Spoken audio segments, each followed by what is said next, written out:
Joining me today is Dan Harary. He is a musician, drummer, I should say, former stand-up comedian, author, writer, and founder of the Ashbury PR agency in Beverly Hills. He's here today, which I'm excited. He has released his debut memoir, Flirting with Fame. Welcome, Dan. Thanks, Christine. Thank you so very much for having me. It's great to be here. Thank you. Yeah, so congratulations. And you've been a publicist, I should say, for over 40 years in the entertainment industry. How does it feel being interviewed or on the other side?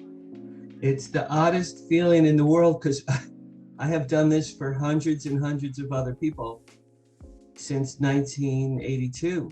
And, I was a publicist is a behind the scenes person as a rule. A publicist, in my opinion, is like a matchmaker. And I mean, I'm in the entertainment space, but any publicist is like a matchmaker. In my case, it's me in the middle. I have clients or celebrities or events or red carpets or whatever I'm going to have. Those are the people that have a message or a story or a content or an interview. And then there's me. And then there's people like you, or the New York Times, or People Magazine, or CNN, or USA Today, or AP. That's the media. So most people who are creative, I've had hundreds and hundreds of people that are very brilliant and very creative people. So they're great in their fields, film, TV, video, gaming, music, all those things. But they don't know how to express their message to the media. So when they hire me, I will write up their story for them because essentially I'm a writer. Mm-hmm. I came to LA, I was 24 in 1980. I wanted to be a TV comedy writer. That was my goal. It never happened. I came close a few times, but it just never happened. But along the way, I realized that a publicist is essentially a writer of stories for clients and celebrities and people who have interesting things to say. So when I write up my clients' news, let's call it their news, then I try to match it to the New York Times or People Magazine or CNN or whatever, people like you, podcasters. So a good publicist is sort of a behind the scenes character who is a matchmaker between a message and a media outlet. That's how I see PR. Yes, and you have music in your DNA. Absolutely. That's true. That really is true. Yeah. So tell us, I read in your book, your dad bought you a drum set. And this was in 1972? My dad bought me my drums in 1968. In 1968. Well, my dad, may he rest in peace, was a electronics engineer for the US government, but his passion was he played the trombone in big bands like Glenn Miller and Harry Dorsey, Harry James, and Jimmy Dorsey, I forget. But he played big band music. And my mom was a school teacher, but her passion was singing and acting. My mother wrote and starred in plays. And she was a singer, a very noted singer. So when I was a little boy, from the ages of 7 to 10, I played classical piano. My parents gave me piano lessons. But when the Monkees, if you remember the Monkees came on TV in 1966, I was 10. And it completely changed my life. It blew my mind that these guys were playing rock and roll on television. And that's when I fell in love with the idea of playing the drums. So from 10 to 12, I studied drums with various drum teachers. And then when I was 12, I begged my parents to get me a drum set. And they did. And I still have it. It's a collector's item.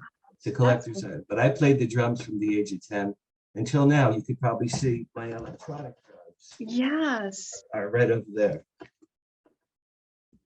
So my goodness. This blue one, that's my original bass drum from 1968. I still have it. So, do you practice every day? Once every few weeks for two reasons. One is when I'm playing electronic drums, it sounds like tapping, very loud tapping. So my downstairs neighbors, I have to make sure they're not home. And the other thing is I played drums and worked at rock concert halls for so many years that my ears are very sensitive now. Oh. So when I play these drums, I have headphones, I can adjust the volume, but I can only take it for about an hour. So I would say maybe an hour every few weeks. But it's so much fun to play because a drummer, I think drummers are born. I don't think drummers are made, drummers are born. I was born a drummer and I'm still a drummer. It's been 56 years I've been playing the drums. So. Yes. And Dan, has music, sent you or actually, helped you become a publicist? Was that the inspiration behind becoming a publicist? Well, when I wrote the book last year, I was about to turn 65, and I looked back and realized the very first celebrity I'd ever met in my life when I was 15. That was singer Richie Havens from Woodstock. I met him when I was 15, and I worked at a rock concert hall when I was in high school. So from age 15 to 18, I worked with Bruce Springsteen, Kiss, Fleetwood Mac, lots of bands before they were famous. I used to ride my bike. I didn't even drive a car yet. So for 3 years, I worked with major rock stars. And that just elevated. I'm a rocker from the age of 10. I still listen to The Who and Led Zeppelin and Cream. I still listen to the same 15 songs my whole life. I went to college in Boston and I studied communications. I never intended to be a professional drummer. That was not my calling. My best friend is a professional guitarist and he still plays, and he owns a famous nightclub in New York where Lady Gaga was discovered. But his music was his calling. My calling was writing. I used to write short stories in high school. My teachers always told me how good they were. So when I turned 24 in 1980, I had a friend living on Venice Beach, California. She invited me to live at her house. I slept on her couch for a year when I first came. The goal, Christine, was to be a TV comedy writer. Mm-hmm. So I used to write, they're called spec scripts. If you write a script for a TV show that you're not involved with, but you write for the characters and thematically what the show is all about. For example, I wrote a Seinfeld episode in 1990 or 91 when the show first came up, before it was a hit show. And I got it to the producers and they said, nice job, but we're not going to buy it. So I wrote a lot of spec scripts in the 80s and 90s. Along the way, I stumbled into publicity. A lot of PR is writing, creative writing. And I met my wife and I had 2 kids and I had a family, and you can't support a family hoping to be a comedy writer. You have to make a living.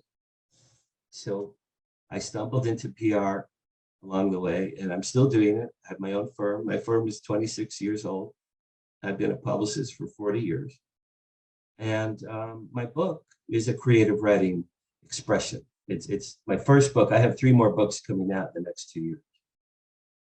Yeah. So when did you decide to, when was that pivotal moment? Hey, I want to write the book, Flirting with Fame. Well, that's really a great question. So really, last spring, I'd say last April, 2021, during COVID still, people were still kind of locked up at home in COVID. And I was looking at my 65th birthday in June, and I'm like, I have a poster of Richie Havens on my wall when I met him. He signed it. I still have it. So I looked at the poster. I said, I met him when I was 15 and I'm about to turn 65. And then the light bulb was 50 years. And then I'm like, okay, that's cool. Then, Christine, I took a piece of paper and a pen and I wrote down all the famous people I've met in the last 50 years. And there were hundreds and hundreds. As you read the book, there are hundreds of them. When I put them all in the book, I was like, my note on my paper, I was like, this is a book.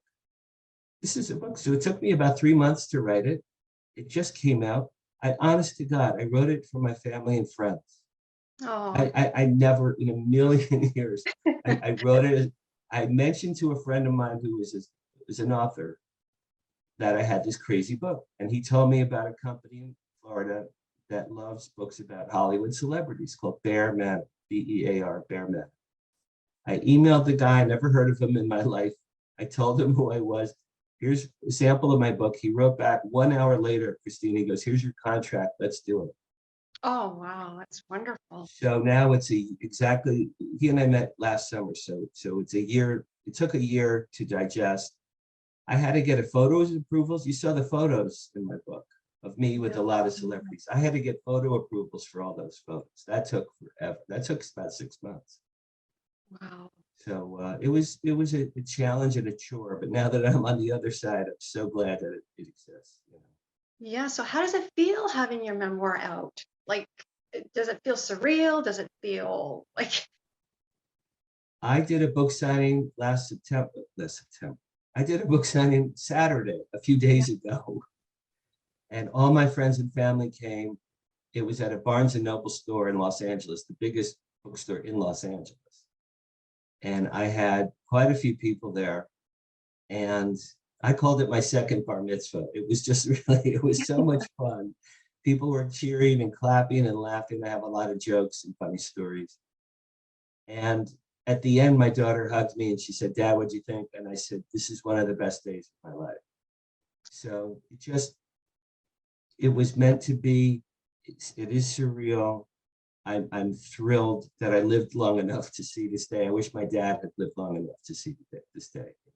Yes. And tell us some of the highlights in the book. From the book? Yes. Well, I think the highlights are, there's so many just serendipitous, I think would be a good word.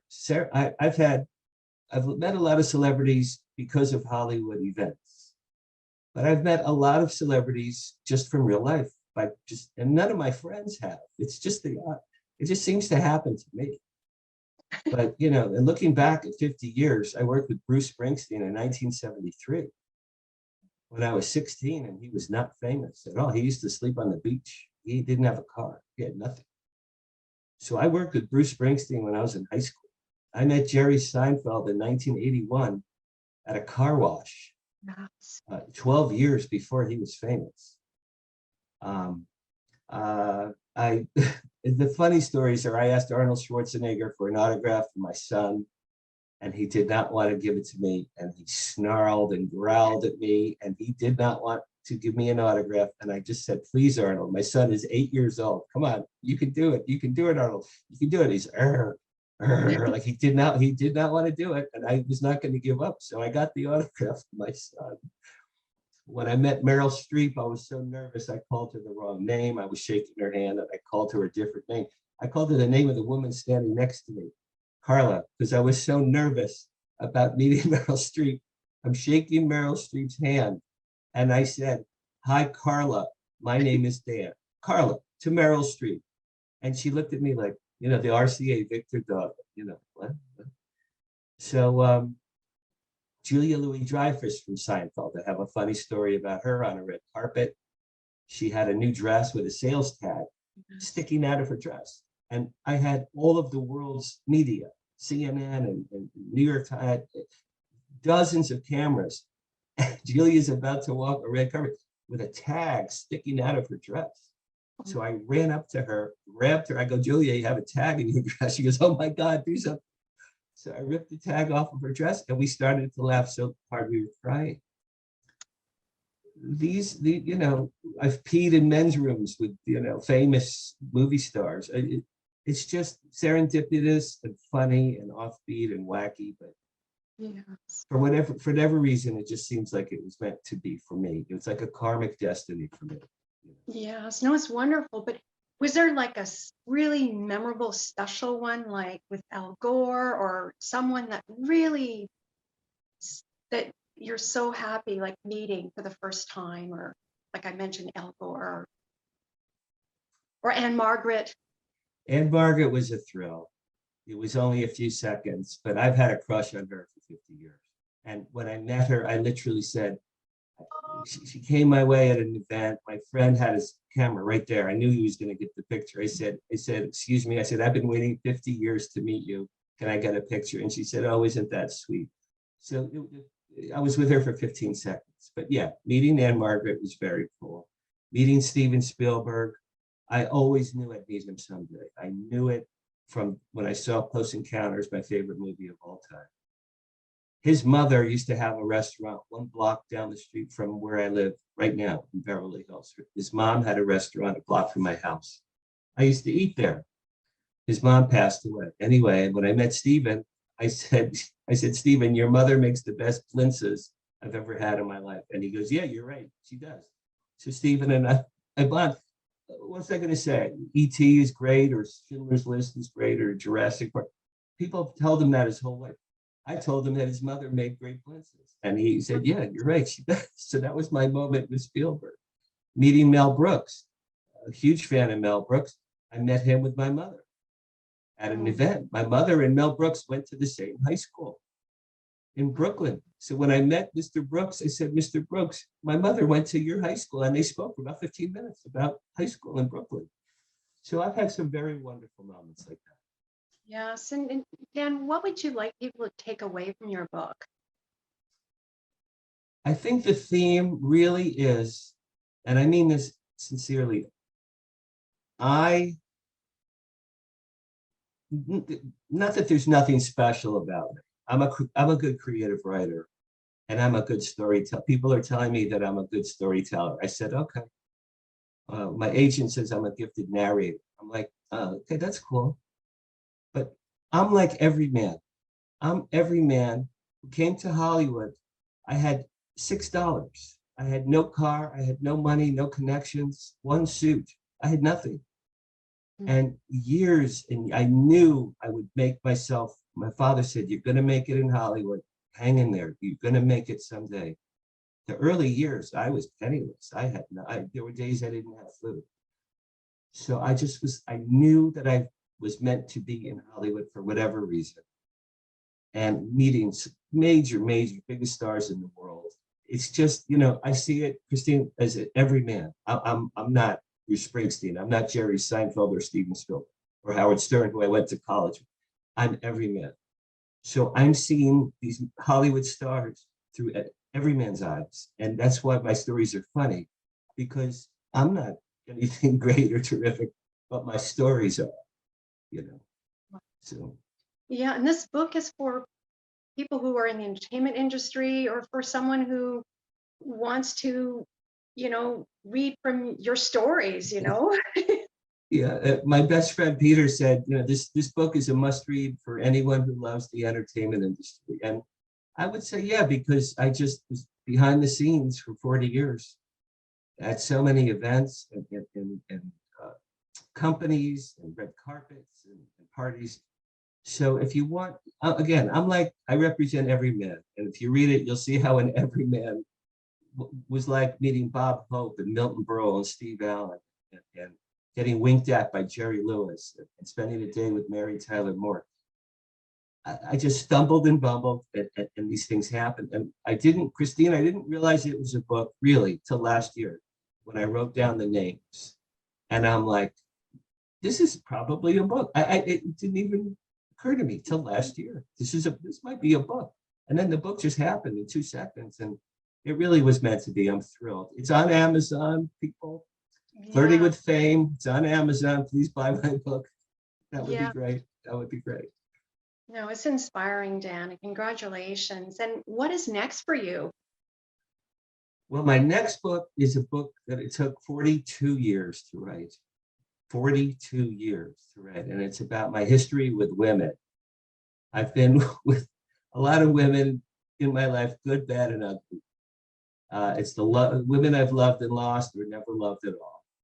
And it's called Carrots, like a carrot on a stick in front of a donkey. Yeah. And that's coming out in September, 2 months from now, same publisher. It's a funny, sexy, intense, very, very honest memoir. I was a sex addict for 20 years. It wasn't particularly fun. So I overcame that. I talk about that in the book. My wife and I had problems. We got divorced. That was unbelievably painful. I have 2 children that I'm close to.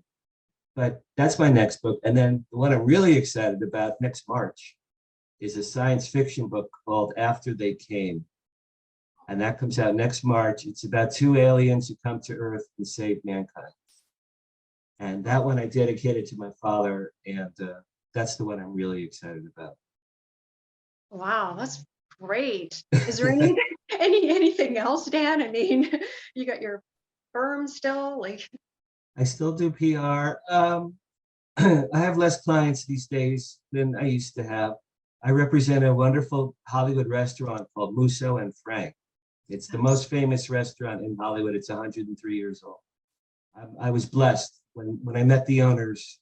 It was kismet, and I've been part of their family for 3 years.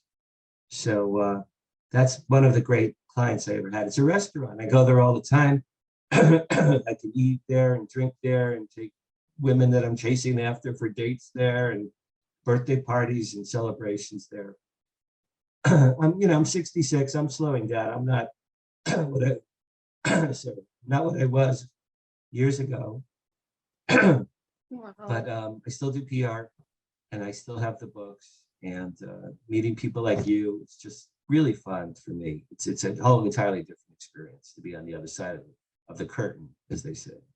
Yes, no, thank you, Dan. And if people want more information, get a copy of your book, they can go to your website or Amazon. Well, go to Amazon and look up Flirting with Fame, and you could put my last name, Harary, Harary, Flirting with Fame, Harary, Harary. You'll find it. There's 4 versions. There's black and white versions and color versions. And or Dan Harary, author. Dan Harary, author, AUTHOR, altogether.com. That's my author website. And it was a blast speaking with you today, and thank you for your time. Thank Appreciate you. it.